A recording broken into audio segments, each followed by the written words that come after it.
Hey everybody, today we're going to learn how to make entry or exit slips or 1-minute essays, terrific low stakes assessments that you can incorporate into your online class.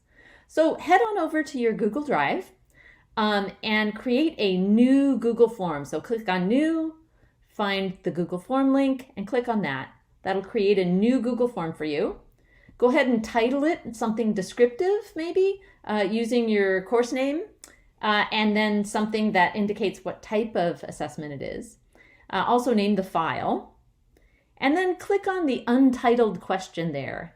And I would suggest putting names so your students can put their names in there. Google's AI indicates that it's a short answer, so thank you, Google. You can add another question by clicking on the plus button.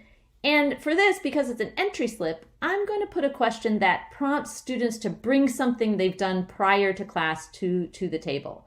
So what did you find most interesting about the assigned reading? Google selected multiple choice, but I want it to be paragraphs, so I clicked on that menu. So if I wanted to make an exit slip, of course I would change the title and make sure my file is changed as well. I'd keep the name, of course, and I'd ask a different type of question. Exit slips are great places to surface muddiest points for students.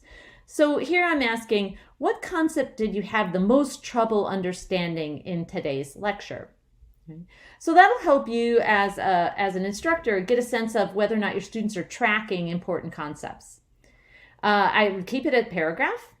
And then if I wanted to make a 1-minute essay, I'd change the title again. Make sure I change my file name as well. I'm going to keep the name section because I want to know who's sending this. But I'm going to change up, again, the question I ask. And for this, 1-minute essays are great places to get students doing some critical thinking or drawing connections between things. So here I'm asking, what relevance does a certain concept, X concept, have to your daily life?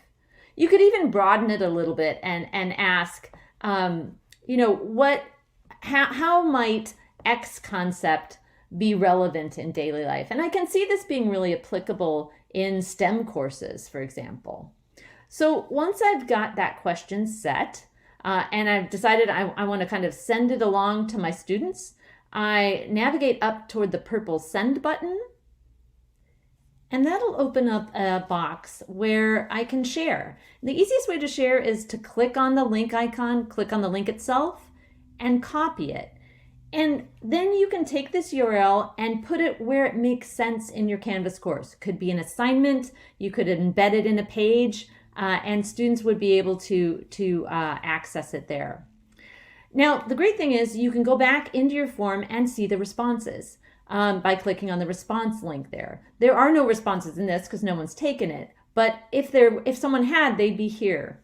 And the great thing is you can then navigate over to this little green icon and you can create a spreadsheet of all the responses, tabulate them, and then kind of begin to analyze where your students are at. I hope this short video has given you some ideas about how to infuse your online course with low-stakes assessments.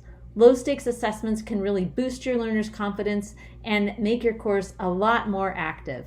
Good luck.